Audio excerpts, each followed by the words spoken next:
Hello students, I wanted to talk to you about your leadership philosophy paper. Part 1 is due in Module 1, and Part 2, which is a revision of Part 1, is due as your final paper for the course.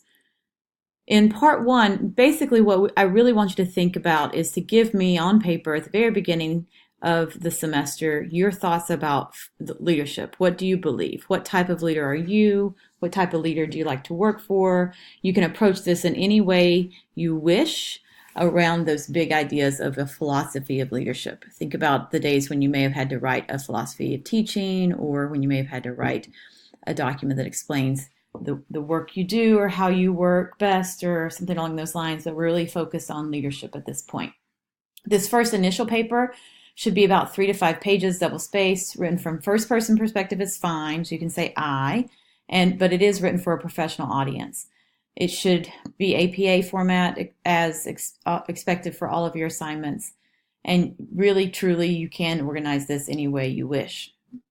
At the end of the semester, you'll take the same paper you turn in at the beginning of the semester, and you're going to revise it. You're going to reflect on your philosophy, how it may have changed, may not have changed, or how you may understand it more now. And then you're going to pepper that philosophy with lots and lots and lots of support from the course materials. So basically, on paper now, what do you think? What is your philosophy of leadership?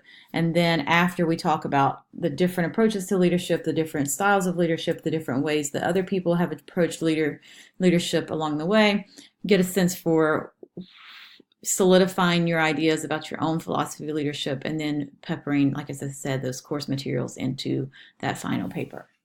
This submission specifically will not be graded per se.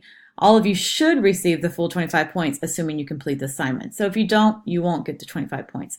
I will provide you with general feedback, but the main point here is that you're taking this seriously and you are doing the work.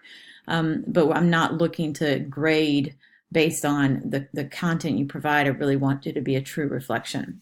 The bulk of the points, 100 points of the full class, will be dedicated to that second paper, where I will be looking for those specific details. Basically, you can think of this as a pre and post self-assessment. So where are you now, and then where will you be in 3 months when we're done?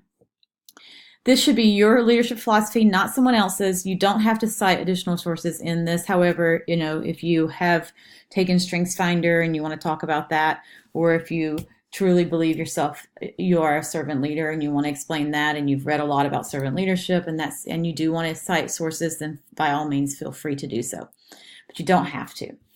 And then upload your paper here by Sunday, September 9th as a PDF or a document. And then we will talk about those details and use some of that to guide our conversation in our first synchronous session. So if you have any questions, like always, please use the Ask Your Question forum in the Blackboard site, and don't hesitate to let me know. I look forward to reading your leadership philosophies.